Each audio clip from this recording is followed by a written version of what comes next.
हाल से, हवाओं की चाल से मिलती है अक्षय ऊर्जा। दिन रात हर पहर, हर शहर हर नगर, रोशन है जीवन की हर डगर। अक्षय ऊर्जा हम, ये तो है जीवन के संग। दोस्तों, प्रकृति भी कितनी अद्भुत है। सारे यूनिवर्स को खुद में समेट हर जीव की ऊर्जा का सोर्स और न जाने क्या क्या। पर क्या आप ये जानते हैं कि आज भारत इसी ऊर्जा का उपयोग देश के बड़े बड़े उद्योगों में कर रहा है और एनर्जी का एक बड़ा हब बनता जा रहा है। अरे घबराइए मत, मैं हूँ ना, ये सब बताऊंगा। आपका अपना सूत्रधार अक्षय स्वागत करता हूँ आपका ministry of new and renewable energy government of India द्वारा स्पॉन्सर्ड हमारे इस पॉडकास्ट अक्षय ऊर्जा और हम में। क्या बात है अक्षय, आज तो बड़ी एनर्जी के साथ शुरुआत की है तुमने। अरे आ गई आप? आ भी गई और तुम्हारी बातें सुन भी ली। लगता है आज तो कुछ इंटरेस्टिंग इन्फॉर्मेशन सबको बताने वाले हो। बिल्कुल, एक नए भारत की तस्वीर, यही नाम है हमारी आज की खास पेशकश का। अरे वाह, लेकिन उससे पहले करते हैं एक बड़ा जरूरी काम। हेलो, आदाब, नमस्कार, सबको मेरी दुआ सलाम। मैं हूँ ऊर्जा और आप सुन रहे हैं हमारा पॉडकास्ट अक्षय ऊर्जा और हम। हाँ तो अक्षय, शुरुआत में प्रकृति की किसी खास ऊर्जा, नए भारत की तस्वीर की बातें कर रहे थे तुम। क्या है, जरा हमें भी बताइए। बिल्कुल, तुम्हें पता है आज भारत अपनी विभिन्न कृषि जलवायु और बड़े कृषि क्षेत्र के कारण बायोमास सोर्स का हब बनता जा रहा है। इसलिए आज हमारे देश में एक बड़े स्तर पर बायोमास प्रोग्राम चलाया जा रहा है। भाई वाह, ऐसी ही एक गैस है बायोगैस, जिसके बारे में हम सब ने खूब जाना और पहचाना। बिल्कुल ठीक कहा तुमने। बायोगैस से जुड़ी सारी जानकारियाँ लोगों के लिए काफी फायदेमंद रही। ठीक इसी तरह आज हम बात करेंगे बायोमास की और बताएंगे कि कैसे बायोमास का उपयोग बड़े उद्योगों में किया जा रहा है और ministry of new and renewable energy द्वारा कौन सी स्कीम या प्रोग्राम बायोमास के लिए चलाए जा रहे हैं। भाई ये सब सुनकर मेरे दिमाग में तो काफी सारे सवाल आ गए हैं। हाँ, लो अभी तुम्हारी दुविधा दूर कर देता हूँ। तो बिना देरी किए शुरू करते हैं हमारा आज का पहला सेगमेंट, बातों बातों में। हमारी interview ministry of new and renewable energy के ऑफिस में हमारे आज के एक्सपर्ट के साथ मौजूद हैं। तो चलिए चलते हैं उन्हीं के पास। बातों बातों में, बातों बातों में कुछ बात होगी, सवाल और जवाब के कुछ साथ होगी। तो सबसे पहले मैं स्वागत करती हूँ सर आपका हमारे खास कार्यक्रम के अंदर। जी बहुत बहुत धन्यवाद। मैं सीताराम मीना, वैज्ञानिक MNRE, आज आपको बायोमास स्कीम के बारे में बताऊंगा। सर बिल्कुल, जैसे कि आपने जागरूकता के बारे में बात की सर, तो बायोमास और बायोगैस में क्या फर्क है? क्या बायोमास बायोगैस का ही एक रूप है या पार्ट है या दोनों अलग अलग है? जी मैं आपको इतना बताऊंगा कि जिस तरह से हम किचन में खाना बनाते हैं, रसोई में खाना बनाते हैं और जो बचा हुआ सब्जी या दूसरे अन्य किसी खाद्य पदार्थ का जो अवशेष है वो बायोमास है। इसी तरह से जब खेत में फसल पैदा होती है तो फसल के दौरान जो कृषि अवशेष रह जाता है, फसल का अवशेष रह जाता है और जिसको पशु या मानव नहीं खाते, वो अवशेष होता है। बायोगैस एक नवीनीकरण ऊर्जा स्रोत है जिसको पशु अपशिष्ट जैसे गोबर, खेत का जो कचरा, जो फसल का कचरा निकलता है, इस तरह के जो कृषि अवशेष है, इनमें कार्बनिक पदार्थ होता है, उसको एक प्रक्रिया के दौरान बनाया जाता है। यानी कि बायोमास से बायोगैस बनती है जी, जिसमें मुख्यतः मीथेन और कार्बन डाइऑक्साइड दो घटक होते हैं। और जिस बायोगैस को प्रयोग हम एक तरह से तापन, हीटिंग और कूलिंग में कर सकते हैं, बिजली उत्पादन में कर सकते हैं, सीधा बायोगैस से खाना बनाने में कर सकते हैं। और बायोमास सौर ऊर्जा द्वारा पैदा होती है। आप जानते हैं कि बायोमास एक जैविक पदार्थ, इस तरह से जो सूर्य की रोशनी से जो पौधा प्रकाश संश्लेषण करता है, उसके प्रकाश संश्लेषण की क्रियाविधि के दौरान बायोमास का निर्माण होता है। जैसे कि आपने कहा अभी कि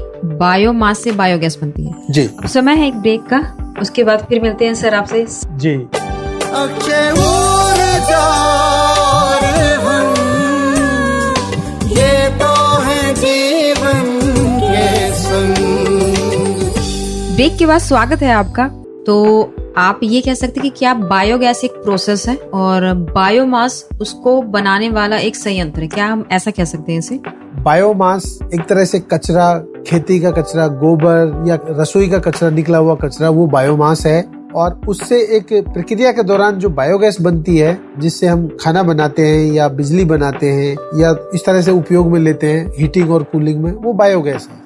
बायोमास को हम एक प्लांट और बायोगैस को उसका हम प्रोसेस समझ रहे हैं। तो अगर हम बायोमास ऊर्जा के बारे में बात करें तो कौन कौन से पदार्थ हैं जिसका बायोमास को बनाने के लिए इस्तेमाल किया जाता है, ये मैं आपसे थोड़ा विस्तार में जानना चाहूंगी। जी, बायोमास ऊर्जा बनाने का एक बहुत ही बड़ा स्रोत है और खासकर जैसे लकड़ी, तो आप जानते हैं कि लकड़ी के अलावा जो भी हमारे जो फसल का अवशेष है, घास है, या हमारे लॉन और ये जो गार्डन से निकला हुआ कचरा है, या फॉरेस्ट के जो पेड़ की जो पत्तियां सूख के गिर जाती हैं, इस तरह के, या जो समुद्र में जो कवक या शैवाल होते हैं, वो सारे बायोमास में आते हैं। इसी तरह से जो शहर से नगर पालिकाओं से निकला हुआ जो कचरा है या उद्योग से जो निकला हुआ कचरा है, ये सारे एक तरह से बायोमास है। और जो सड़ने गलने वाला यानी कि जो कार्बनिक जिसमें घटक है, वो बायोमास, उसको हम बायोगैस बनाने के लिए काम में लेते हैं।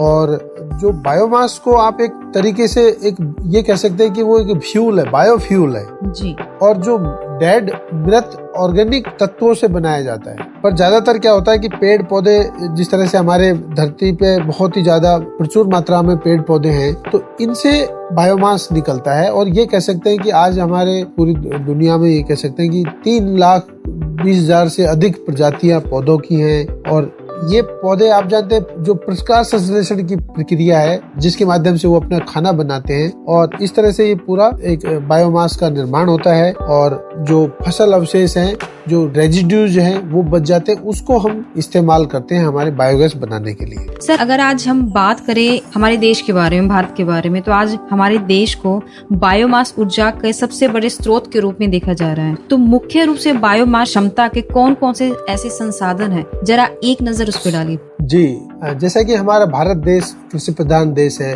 और हमें जो अग्रणी देशों में आते हैं कृषि उत्पादन में, और इस तरह से ये कह सकते हैं कि जो कृषि, जो फॉरेस्ट का अवशेष है, कृषि मतलब फसल अवशेष है, उसमें जो बहुतायत मात्रा में बायोमास का एक साधन है, एक स्रोत है। और ये कह सकते हैं कि जिस तरह से हमारे चावल, गेहूं, गन्ना, मक्का, कपास जैसी प्रमुख फसलें हैं, इनमें फसल अवशेष की मात्रा काफी होती है। आपने देखा होगा कपास का पौधा, जिसमें कपास के अलावा बाकी जो पौधा है वो एक तरह से आर्थिक उपयोग में नहीं आता है, तो वो फसल अवशेष है। गेहूं में दाने के अलावा बाकी जो फसल प्लांट का जो पौधा है, गेहूं का पौधा, वो सारा अवशेष है जो काम में नहीं आता है, तो वो एक बायोमास है जी। और उसका उपयोग किया जा सकता है। इस तरह से ना सिर्फ फसल का, बाकी जितनी भी हमारी जो प्रसंस्करण यूनिट है, यानी कि agro industry, food processing centre जी, उनसे भी बहुत सारा बायोमास कचरा निकलता है। इस तरह से पशुओं से मिलने वाले गोबर, मल मूत्र है, वो भी बायोगैस बनाने के लिए बहुत ही अच्छा साधन है।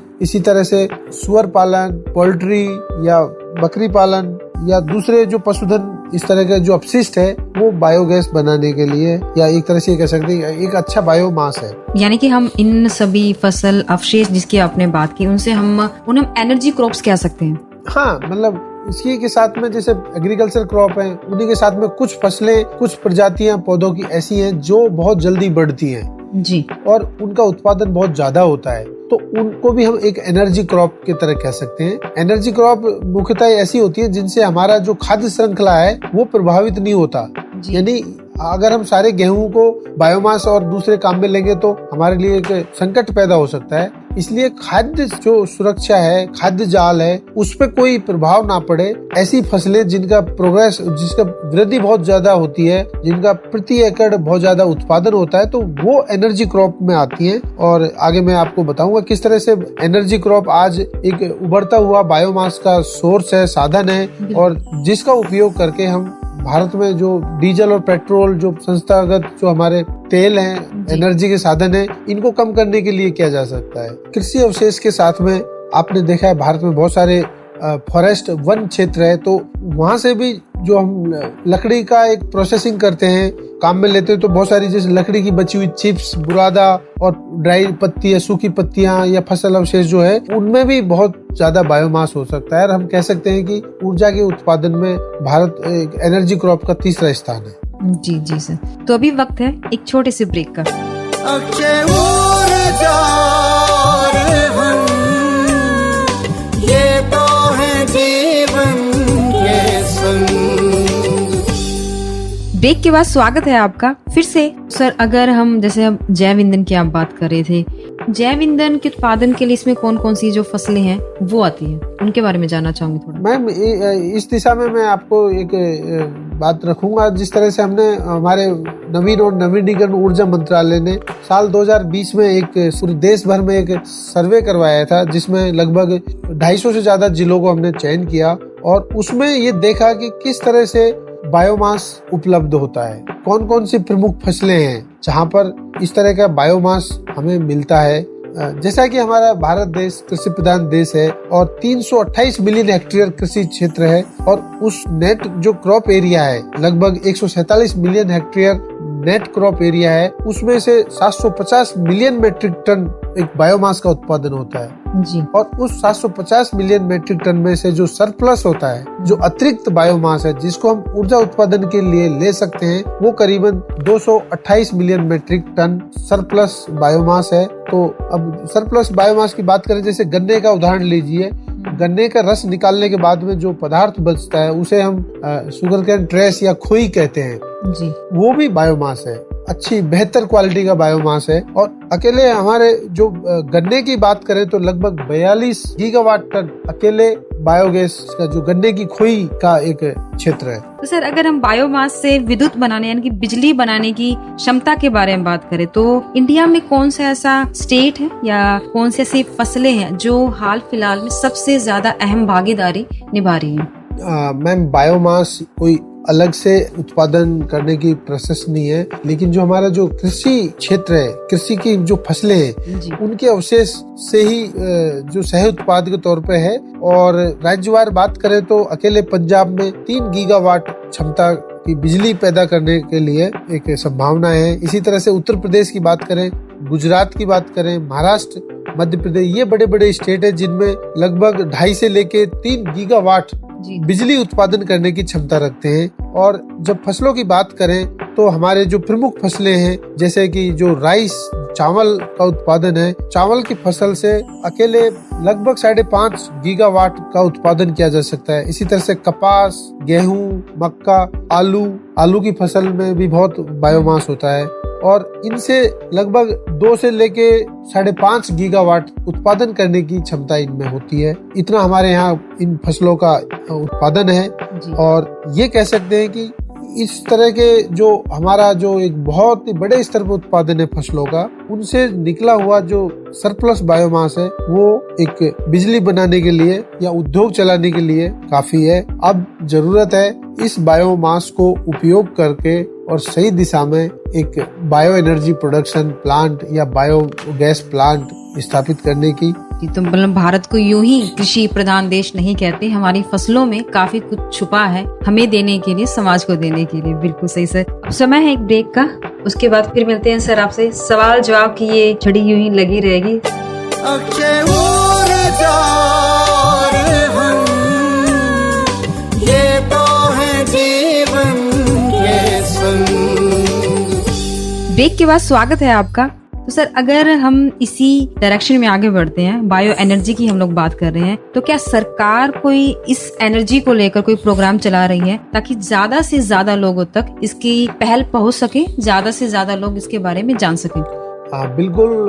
जिस तरह से हमारा कृषि उत्पादन बढ़ता जा रहा है, बायोमास का भी उत्पादन बढ़ता जा रहा है, तो अब एक सवाल आता है कि उस बायोमास को किस तरह से इस्तेमाल करें। तो मिनिस्ट्री ऑफ रिन्यूएबल एनर्जी, नवीन और नवीनीकरण ऊर्जा मंत्रालय राष्ट्रीय स्तर पर बायोमास कार्यक्रम का संचालन कर रही है और जिसका उद्देश्य है उस बायोमास का उपयोग करके बायोमास ब्रिकेट और बायोमास पैलेट का निर्माण करें और वो एक कोयले का विकल्प है जी। तो इस तरह से देश में ऊर्जा के उत्पादन को सुनिश्चित करने की दिशा में बायोमास आधारित ऊर्जा उत्पादन परियोजनाओं को एक समर्थन करना है। इसके लिए एक खास कार्यक्रम हमने पेश किया है जिसका नाम है राष्ट्रीय बायोमास प्रोग्राम। इस कार्यक्रम से बहुत सारे लोगों को लाभ पहुंचा है और उसमें बायोमास की ब्रिकेट और पैलेट का उत्पादन किया जाता है और उस प्लांट की जो मशीनरी है उनके लिए एक केंद्रीय वित्तीय सहायता का इस प्रोग्राम में प्रावधान है और जो सेंट्रल फाइनेंशियल असिस्टेंस है वो एक प्रारंभिक तौर पर लागत के तौर पर दिया जाता है, या जो ब्याज पर जो लोन लेकर जो बायोमास प्लांट लगाते हैं उनके लिए दिया जाता है। जी सर जैसे अभी आपने एक वर्ड इस्तेमाल किया बायो एनर्जी प्रोग्राम के लेकर, सेंट्रल फाइनेंशियल असिस्टेंस यानी कि वित्तीय सहायता। तो आमतौर पर ये वित्तीय सहायता आम लोगों के लिए होगी, तो मैं जानना चाहूंगी कि ये काम कैसे करता है, किस तरीके से इसमें लोगों को हेल्प मिलती है और क्या अमाउंट, पूरा प्रोसेस में इसके बारे में समझना चाहूंगी। जी हाँ, अगर हम बात करें बायोमास प्रोग्राम में किस तरह से केंद्रीय वित्तीय सहायता मिलती है, तो इसमें बायोमास ब्रिकेट और पैलेट निर्माण के लिए जितने भी जो आवेदन आते हैं उनका क्रियान्वयन भारतीय नवीकरणीय ऊर्जा विकास एजेंसी लिमिटेड यानी कि इरडा के माध्यम से आवेदन स्वीकार किए जाते हैं। और जो वित्तीय सहायता है ये प्रमुखतः दो तरह की होती है। जी। पहली बायोमास ब्रिकेट और पैलेट के लिए, जिसका वित्तीय सहायता का जो मापदंड है वो है 9 लाख रुपए प्रति metric ton per hour capacity के प्लांट है, उनमें हम वित्तीय सहायता देते हैं, जिसके अंतर्गत अधिकतम जो वित्तीय लाभ है वो 45 लाख रुपए तक प्रति प्लांट दिया जा सकता है। और दूसरा इसमें आता है कि आप बायोमास ब्रिकेट पैलेट की जगह उस बायोमास से पावर जनरेशन करते हैं, विद्युत उत्पादन करते हैं। तो चूंकि विद्युत उत्पादन में बहुत ज्यादा इन्वेस्टमेंट या मशीनरी की जरूरत होती है, तो इसका जो प्रति मेगावाट केंद्रीय वित्तीय सहायता मिलती है वो 40 लाख रुपए प्रति मेगावाट कैपेसिटी के प्लांट को मिलती है, जिसमें आपको नॉन बगास परियोजनाओं के लिए है। मतलब गन्ने से जो खोई से आप बायोमास जो है उसके लिए नहीं है, नॉन बगास बेस्ड बायोमास यानी कि गन्ने की खोई को छोड़कर बाकी जितने भी बायोमास है उससे अगर आप बिजली उत्पादन करेंगे तो 40 लाख रुपए प्रति मेगावाट का केंद्रीय वित्तीय सहायता का प्रावधान है और अधिकतम इसमें 5 करोड़ रुपए प्रति प्रोजेक्ट दिया जा सकता है। अब समय है एक ब्रेक का, उसके बाद फिर मिलते हैं सर आपसे। अक्षय ऊर्जा हम, ये तो है जीवन के संग।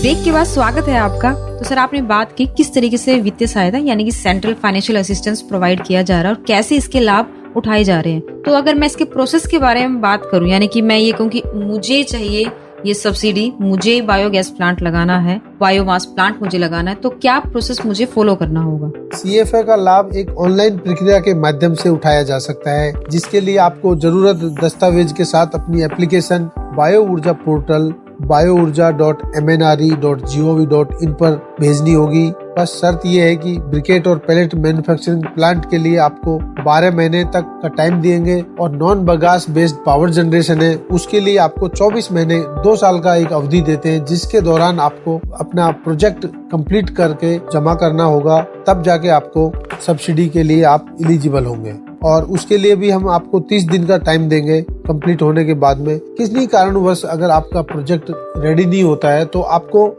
जस्टिफाई करना होगा, मंत्रालय को रिक्वेस्ट करना होगा, आपको उसके लिए एक अतिरिक्त समय दिया जाएगा।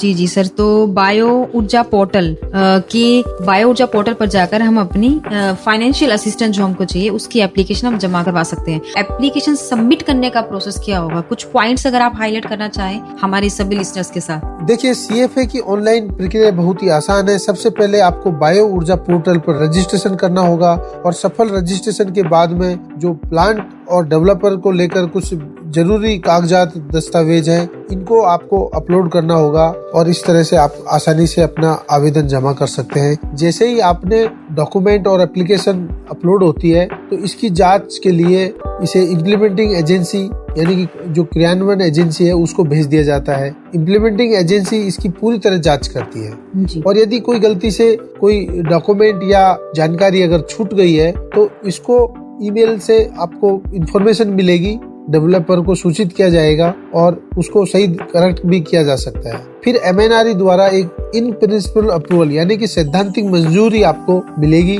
और उसमें जैसे कि प्लांट स्थापना की अवधि कितनी है, बायोमास परियोजना के लिए जो स्केडा यानी कि ऑनलाइन मॉनिटरिंग सिस्टम है वो अनिवार्य है। और जैसे मैं आपको बता रहा था कि इस बायोमास योजना के अंतर्गत नए प्लांट जो लगे सिर्फ उन्हीं पर वित्तीय अनुदान राशि मिलेगी और MNRE द्वारा आपको जब इन प्रिंसिपल अप्रूवल यानी कि सैद्धांतिक मंजूरी मिलेगी उसके बाद में ही प्लांट निर्माण कार्य शुरू किया जाना चाहिए और प्लांट शुरू होने के बाद इम्प्लीमेंटिंग एजेंसी द्वारा प्लांट का निरीक्षण किया जाता है, जिसमें प्लांट की कितनी साइज है, प्रति मेट्रिक टन किस तरह से प्रति घंटा उत्पादन हो रहा है, ये सारी रिकॉर्ड तैयार किया जाता है और सही ब्यौरा मंत्रालय के पास में एजेंसी यानी डेवलपर एजेंसी जो है उसके द्वारा दिया जाता है। जी। अगर सारी जानकारी MNRE प्लांट से संबंधित दस्तावेज जमा कर दिए हैं डेवलपर ने, तो वो ऑनलाइन के माध्यम से डेवलपर उसको कंप्लीट करता है और जो प्रोडक्शन डाटा है 3 मंथ के प्रोडक्शन डाटा भी आपको मेंटेन करने पड़ते हैं। और जैसे ही ये सारे उत्पादन से संबंधित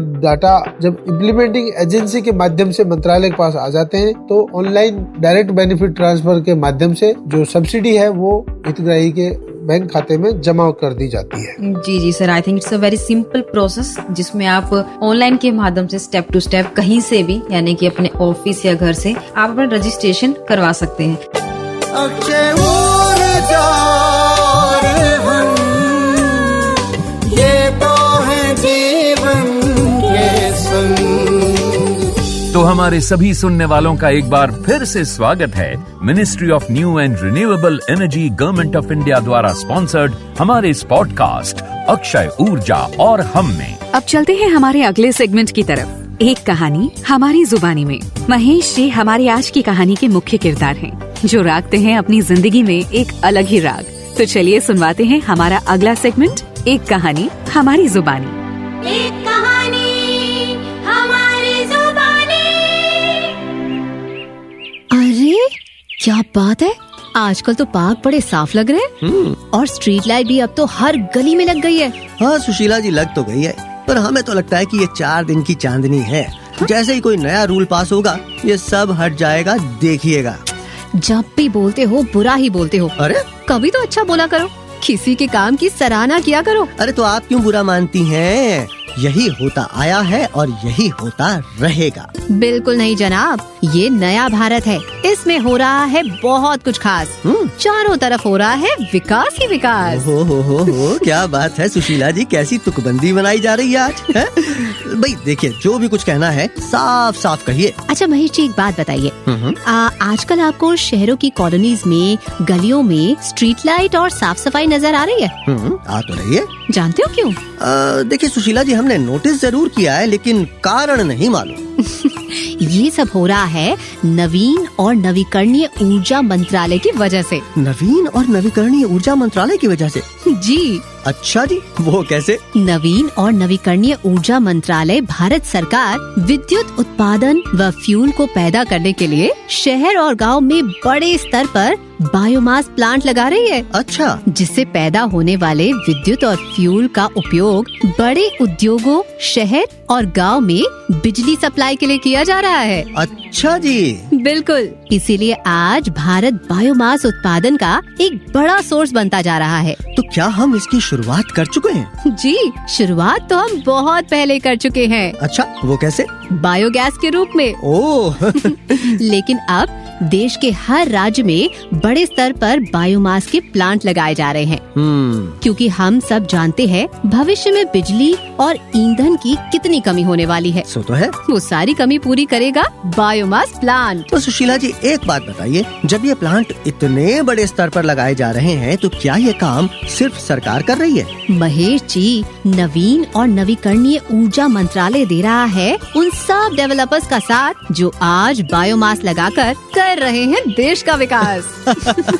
अरे क्या सुशीला जी, आप तो फिर से तुकबंदी करने लगी। लगता है शेरो शायरी का भूत चढ़ा है आज आप पर। अरे नहीं, मेरा मतलब है सरकार भी ये प्लांट लगा रही है और साथ ही डेवलपर्स को वित्तीय सहायता देकर बायोमास प्लांट को चलाने में मदद भी कर रही है। तो क्या आज देश के सभी राज्यों और जिलों में बायोमास प्लांट लग चुके हैं? महेश जी, यूँ समझिए बस ये काम भी जल्दी होने वाला है। अच्छा। पंजाब, हरियाणा, उत्तर प्रदेश, गुजरात, मध्य प्रदेश, महाराष्ट्र आदि कई बड़े राज्य आज बड़ी मात्रा में बायोमास का उत्पादन कर रहे हैं और बाकी राज्यों और जिलों में भी ये काम एक्सप्रेस ट्रेन की तरह आगे बढ़ रहा है। भाई वाह, अब तो सच में लगता है कि हमारा देश एक नए भारत की तस्वीर पेश कर रहा है। हम तो चांद पर पहुंच गए हैं महेश जी। अब तो गर्व से अपने भारतीय होने की मिसाल दीजिए। बिल्कुल जी, हम तो गर्व से यही कहेंगे कि हम हैं नए भारत की नई तस्वीर। अक्षय ऊर्जा हम, ये तो है जीवन के संग। तो हमारे सभी सुनने वालों का एक बार फिर से स्वागत है ministry of new and renewable energy government of India द्वारा स्पॉन्सर हमारे इस पॉडकास्ट अक्षय ऊर्जा और हम में। भाई वाह, क्या कमाल का किरदार है महेश जी का, जो चीजों को जांच पड़ताल के बाद मानते हैं और फिर गर्व से उसे कहते हैं। भाई गर्व तो मुझे भी है अक्षय, जिस तरह से आज हम आगे बढ़ते जा रहे हैं, बहुत जल्द पूरी दुनिया के लिए एक एग्जाम्पल बन जाएंगे। बिल्कुल, और ये सब परिणाम है हर व्यक्ति के प्रयासों का, जो आज खुद को और देश को सफलता की सुनहरी सीढ़ियां चढ़ते हुए देखना चाहते हैं। और इसका जीता जागता उदाहरण है बायोमास प्लांट। तो चलिए अब वापस चलते हैं अपने एक्सपर्ट के पास और उनसे और जानकारी लेते हैं। स्वागत है आपका फिर से। तो सर, अगर हम बायोमास प्लांट की परियोजना के बारे में हम बात कर रहे हैं, तो क्या कोई अन्य प्रोग्राम भी है जो इसके स्पोर्ट में चलाया जाता है? जी, आपने बहुत सही पूछा। बायोमास, इसको हम कई वैकल्पिक ऊर्जा के स्रोत में काम लेते हैं। तो अभी हम बात कर रहे थे बायोमास से किस तरह से ब्रिकेट पैलेट बना सकते हैं। तो इसी तरह से हमारे मंत्रालय के दूसरे प्रोग्राम हैं जो कहीं न कहीं बायोमास से ही जुड़े हुए हैं, जिसमें से एक है वेस्ट टू एनर्जी प्रोग्राम, और उससे हम बहुत ही वृहद स्तर पर, लार्ज स्केल पर विद्युत उत्पादन करते हैं और जिसको वित्तीय सहायता भी प्रदान की जाती है। वेस्ट टू एनर्जी प्रोग्राम में बायोमास का ही उपयोग किया जाता है, जिसमें बायो सीएनजी, बायोगैस या पावर जनरेट कर सकते हैं। और उसमें जो केंद्रीय अनुदान राशि दी जाती है, उसका मापन एक तरह से बायोमास से बायोगैस की मात्रा के आधार पर दी जाती है। अगर मैं सीधे सी बात कहूँ तो जब बायोमास का उत्पादन बायोगैस के लिए किया जाता है और 12,000 घन क्यूबिक मीटर बायोगैस का निर्माण होता है प्रतिदिन, तो उसमें जो सब्सिडी दी जाती है वो अधिकतम 5 करोड़ रुपए तक की सब्सिडी का भी प्रावधान है। या अगर बायोमास से बायोगैस बनाएं और बायोगैस को शुद्ध करके प्यूरिफाई करके बायो सीएनजी बनाते हैं, तो उसकी मात्रा थोड़ी घट के कम रह जाती है और यूँ कहें कि 4,800 किलोग्राम जब सीबीजी बन जाती है, तो उसमें जो सब्सिडी की मात्रा है वो लगभग 10 करोड़ रुपए तक की जा सकती है। कई तरह के ऐसे प्रोग्राम और भी हैं जो कहीं न कहीं एक दूसरे से जुड़े हुए हैं। और जैसे वेस्ट टू एनर्जी प्रोग्राम को लीजिए, जिसमें वेस्ट से कैसे आप एनर्जी प्रोडक्शन करते हैं, ऊर्जा का उत्पादन करते हैं, और इसको लेकर भी जागरूकता फैलाई जा रही है। किसानों में पर्यावरण को लेकर जागरूकता अभियान चलाए जा रहे हैं। सर, जैसे हम बात करते हैं बायोमास प्रोग्राम में CFA की सुविधा का लाभ उठाने के लिए, तो जहाँ एक बायो ऊर्जा पोर्टल biourja.mnre.gov.in पर कुछ जरूरी डॉक्यूमेंट्स हमें अपलोड करने होंगे। तो अगर मैं आपसे पूछूं कि वो जरूरी डॉक्यूमेंट्स कौन कौन से हैं? जी मैडम, बिल्कुल। जब हम ऑनलाइन अप्लाई करते हैं किसी भी स्कीम या प्रोग्राम में अपना आवेदन को, तो उसमें कुछ जरूरी कागजात हैं। जिस तरह से जब बात करते हैं हम किस तरह के डॉक्यूमेंट चाहिए, तो आप जानते हैं कि 2 तरह के डॉक्यूमेंट अपलोड किए जाते हैं। एक तो अप्रूवल लेने के लिए हमें कौन कौन से दस्तावेज सबमिट करने होंगे पोर्टल पर, और दूसरा जब हमारा प्लांट कंप्लीट हो जाता है तो सब्सिडी के लेने के लिए फिर से हमें एक बार फिर डॉक्यूमेंट सबमिट करने होते हैं। तो बात करें कि जब हम हमारी बायोगैस स्कीम में अप्लाई करते हैं पोर्टल पर, तो उसमें तो बैंक का फॉरवर्डिंग लेटर, जहां से हमने फंड अरेंज किया है या लोन लिया है परियोजना के लिए, उसके लिए लीड जो फाइनेंशियल इंस्टीट्यूट या बैंक है उसका कवर लेटर, इसी तरह से प्रोजेक्ट का DPR की कॉपी चाहिए, फिजिबिलिटी और प्रोजेक्ट रिपोर्ट चाहिए, लोन सैंक्शन लेटर चाहिए, जो टेक्नोलॉजी यूज कर रहे हैं टेक्नो इकोनॉमिक फिजिबिलिटी रिपोर्ट चाहिए, इसी के साथ में रियल टाइम जो फोटोग्राफ हैं वो हमें चाहिए जी। और अब बात करें कि जब सब्सिडी जारी करने के लिए किस तरह के दस्तावेज चाहिए, तो जाहिर सी बात है कि प्लांट जब तक हमारा रेडी हो गया होगा तो उसमें एक तो जो प्लांट की परफॉर्मेंस रिपोर्ट है वो चाहिए, जिस किसी जो ऋण लोन देने वाली संस्था है, फाइनेंशियल इंस्टीट्यूशन है, उसका लोन डिसबर्समेंट लेटर वो हमें चाहिए जो बैंक द्वारा जारी किया जाता है। इसी के साथ में जो टोटल कॉस्ट है उसका एक CA के द्वारा, एक चार्टर्ड अकाउंट द्वारा प्रमाण पत्र जारी किया जाता है, वो हमें चाहिए। साथ में संबंधित राज्य का स्टेट पॉल्यूशन कंट्रोल बोर्ड से चलाने की सहमति बायोमास प्रोजेक्ट को चलाने का कंसेंट लेटर वो हमें चाहिए। इसी तरह से जो EIA मंजूरी है, जो एनवायरमेंटल क्लियरेंस है वो हमें चाहिए। और इसी के साथ कुछ और डॉक्यूमेंट है, जैसे तरह से 2 वर्ष की अवधि के लिए जो आपका ब्रिकेट पैलेट बनेंगे उसको सेल एग्रीमेंट, आप कहाँ बिक्री करेंगे जी। उसका एक एग्रीमेंट की कॉपी चाहिए। इसके अलावा जैसे पौधे की जो आपका प्लांट है उसकी हाई रेजोल्यूशन कैमरे की तस्वीर चाहिए। और आपके जो बैंक अकाउंट डिटेल है, बस ये जमा कर आप केंद्रीय वित्तीय सहायता ले सकते हैं। बहुत बहुत धन्यवाद सर आपका हमारे इस कार्यक्रम में आकर इतनी सारी दिलचस्प और इम्पोर्टेंट जानकारी शेयर करने के लिए बहुत बहुत धन्यवाद। जी धन्यवाद।